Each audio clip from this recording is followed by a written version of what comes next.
Welcome back. Dr. Ben Carson is in the country of Jordan this morning, meeting with Syrian refugees at a camp in that country in an effort to boost his foreign policy credentials.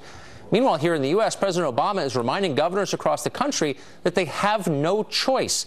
They must allow refugees from that region into their states because he says so. The president's Office of Refugee Resettlement sent out a letter reiterating that point, and I'm quoting, "States may not categorically deny ORR-funded benefits and services to Syrian refugees. Any state with such a policy would not be in compliance with the state plan requirements and could be subject to enforcement action, including suspension or termination," end quote. And yes, that is a threat. And yet some governors say the letter isn't going to change their minds. Former Justice Department official J. Christian Adams joins us live from Washington to explain this administration's newfound commitment to the rule of law. Christian, great to see you this morning. So it's the law, and you have to follow the law. That's the new position from the Justice Department.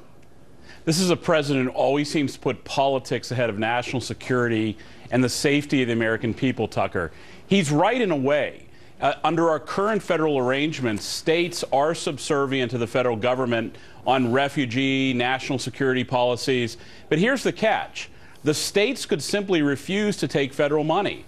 That's where the federal government gets them, is they attach strings. They give the states money to process refugee services, social services for the refugees. If the states wanted to really put their money where their mouth is, they would say, we'll give up the federal money. We don't want the refugees. But it's true that the states cannot just put them on a plane and send them back to Syria. What's so fascinating, though, is that given all the problems in the world, Middle East in flames, our country's economy, it's unclear what it even is, more people out of work than any time in the last 40 years, the president is choosing this issue on which to take a stand. Why is that, do you think?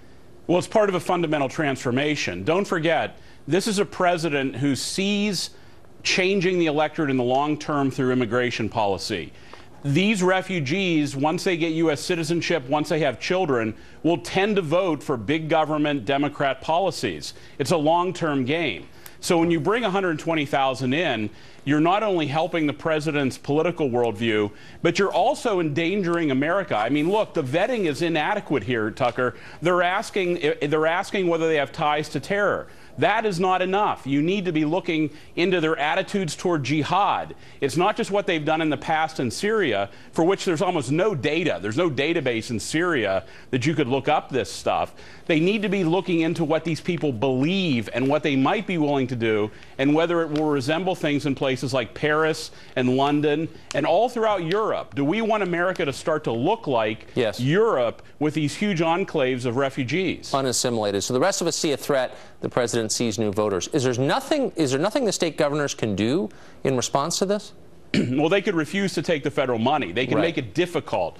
They could attempt to rearrange the relationship between Washington and the states. This is a great example where they would have the support of the American people if they would just turn down the federal gravy train of money. This is a great example where the governors can put national security on a pedestal when the president won't even give it any attention. That would be nice, but they'd be denying the pilgrims, as the president said 2 days ago. Christian, it's great to see you. Thanks for coming on this morning. You too, Tucker.